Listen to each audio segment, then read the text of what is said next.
All right, so we're dealing with, and we've been practicing, or you've been practicing quite a bit at this run. So what we're doing is, of course, as you know, and this is for the viewers' sake, we are using a B Locrian scale merged into a diminished scale or part of a diminished run, and then basically pulling on the A harmonic minor. So we're using those three components in getting, solo concepting.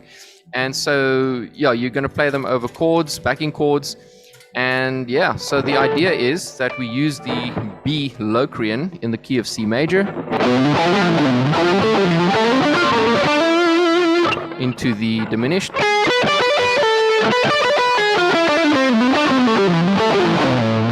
the A harmonic minor, which I think you are playing here.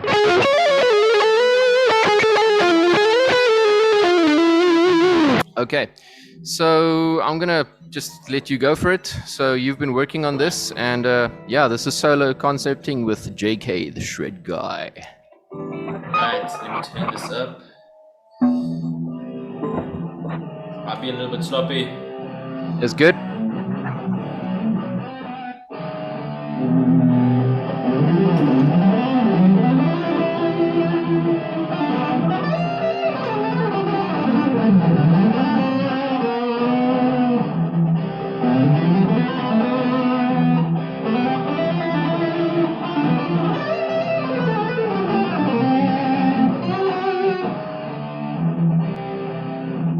That was a good run. I dig that. So, okay, so just kind of run us through what you did there. So basically what I'm doing is I am picking through the first bit of the Locrian scale. So okay, and that would be B Locrian. Yeah, B Locrian, right. So and then I'll go from there into sort of a diminished arpeggio. Then I'll slide right over here, and then go to the kind of A harmonic minor sounding part. And then from there, I'll just let loose. That's awesome. So it's kind of a springboard for freestyling afterwards, but you're having a fixed kind of a pattern that you work with, and out of that you use that as a springboard to freestyle. And I think that's very, as we've been discussing, that's very effective, because you've got both worlds there. You're not just winging it in freestyle, even though you might know what you're doing scale-wise, but you're not only winging it, you're actually doing some kind of organization out of which you then springboard your solo or your freestyle. And I think that's a very effective way to do solos. So of course, your ear has to be happy with what you're coming up with. You want to like what you play. You don't just want to use calculated moves. You want to enjoy it. So all of those components work in on your solo. And of course, then importantly, the backing chords that you use, if everything sits nicely together, it's pleasant to listen to. Yeah, that's true. Yeah. So when sorry, say again. It'll sound like different every time. Yeah, it gives a flavor, a different flavor. So once you move out of this B Locrian at the bottom part, or the high part,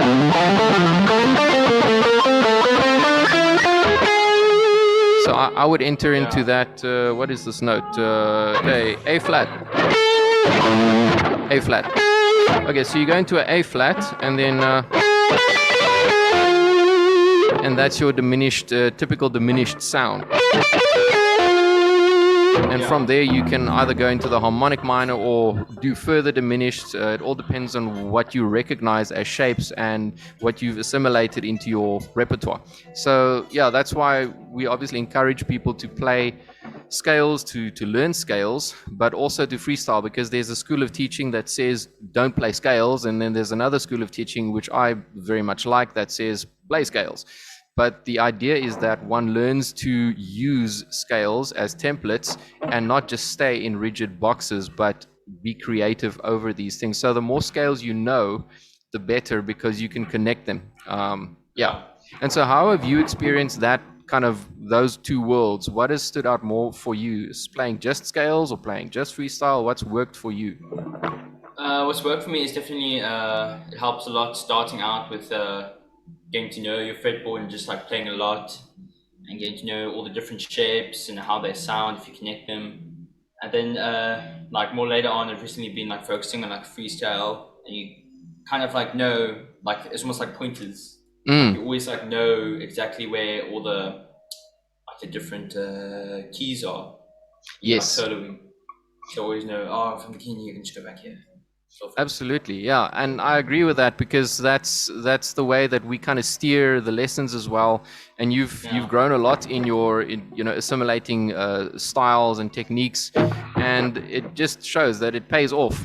When you work with these things, it pays off, and it becomes, over time, it becomes amalgamated into your repertoire, into what you have to use. So under pressure, when you're on the fly and you have to just come up with something, whatever you've really trained into your hand muscles and brain muscle memory, that stuff's going to come out. That stuff's going to help you. So so you want to give a crack at it again? Yeah, there we go. Check this up.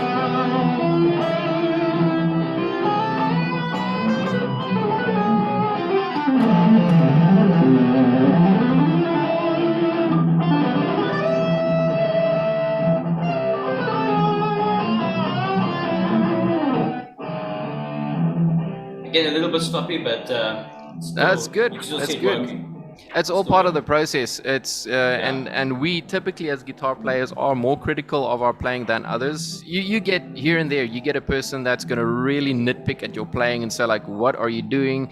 But those people themselves have to practice and go through fumbling and stuff like that. So you fumble forward if you do fumble. Of course, when you record a video, you have to polish parts and polish things so that you can present it nicely and it sounds good. But this is all part of our growth as lead guitarists, and especially for our type of guitar players, we like the shreddy stuff, we like the scales, we like the elaborate moves, and so it's important to practice that. So we're not just winging stuff every time, but you have a system that grows into, okay, I know this pattern, I know that pattern, I know these shapes, I know these disciplines, and it broadens your playing. It's a good thing to do. So thanks a lot. Thanks a lot for that. And it's always good to bounce ideas off each other and to just kind of learn from each other's styles and nuances, because we all have strengths and weaknesses that we can either encourage each other with, or kind of be a bit of a prodder, like, hey, do this better, man. It's like, so. Yeah, but well done, dude. It's been a pleasure to do that, and I've seen your talent grow as well. You've grown in your skill a lot, and it's good. And as I always say at the beginning of my videos, giving glory to Jesus Christ for it, because He gave us our talents, and I'm grateful to the Lord for this. It's something that's a tremendous privilege. God didn't need to give us skill or talent, but He chose to, and so all glory to Him for that.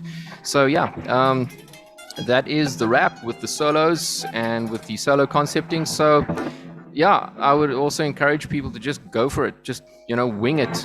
Use different techniques, and not just three-finger runs up and down. You've grown a lot in this. You've grown a lot in doing an arpeggio, then doing a two-noted two-string thing.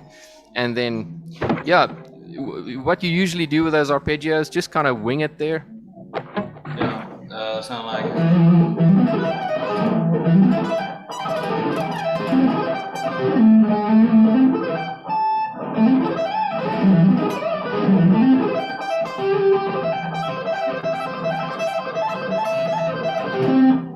Awesome. Yeah, that's good stuff. Yeah. That's good stuff. Thank you. So, yeah.